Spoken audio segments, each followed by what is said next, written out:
તો પરફેક્ટ માપ સાથે કોપરા પાક જો તમે આ રીતે બનાવશો તો પરફેક્ટ રીતે બનશે. અને પહેલી વાર બનાવતા હશો તો પણ આ રીતે બનાવી લીધો તો એકદમ પરફેક્ટ રીતે બને છે અને બિલકુલ બજાર જેવો બનીને રેડી થયો છે આપણો કોપરા. હાય ફ્રેન્ડ્સ, આજે હું શેર કરીશ તમારી સાથે કોપરા પાક બનાવવાની રેસીપી. તો અહીં આગળ 200 ગ્રામ માવો લઈ લીધો છે અને એને છીની લીધો છે.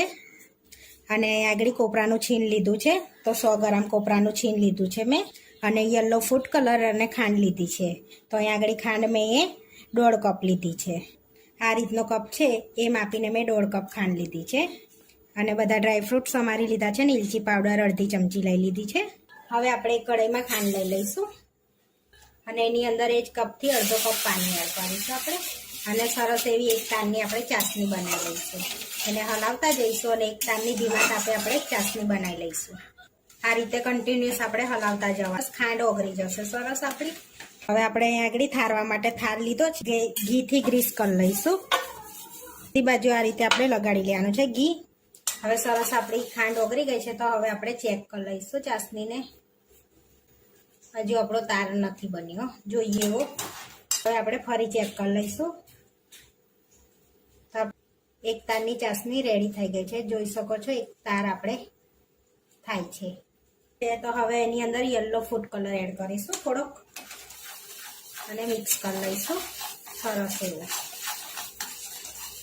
હવે માવો એડ કરી દઈશું આપણે છીનેલો અંદર અને મિક્સ કરી લઈશું બધું. આપણે પહેલા માવો એડ કરવાનો છે. બસ પહેલા માવાને આપણે મિક્સ કરી લેવાનો છે.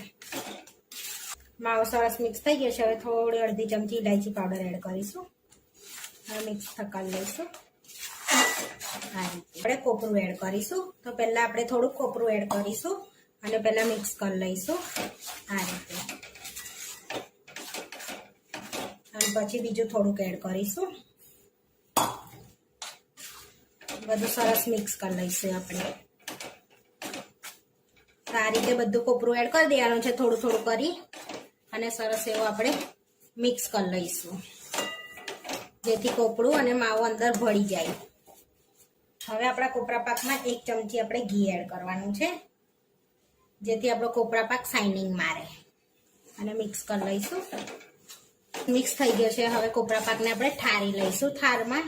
હવે તો આ રીતે આપણે ટ્રેમાં કાઢી લેવાના છે. કોપરા પાક રેડી થઈ ગયો છે ને સરસ એને પ્રેસ કરી અને આ રીતે આપણે સરસ ઠારી દેવાનો છે.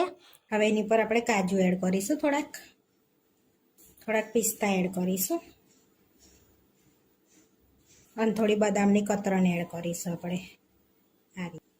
જો તમારે ડ્રાયફ્રૂટ ના એડ કરવા હોય તો નહીં કરવાના. તો આ રીતે આપણે પ્રેસ કરી લેવાનું છે એટલે ચોંટી જશે અંદર. અને 30 મિનિટ માટે હવે સેટ કરવા રાખીશું આપણે જેથી ઠંડો પણ થઈ જશે અને સેટ થઈ જશે. 30 મિનિટ થઈ ગઈ છે તો સરસ ઠંડો પણ થઈ ગયો છે.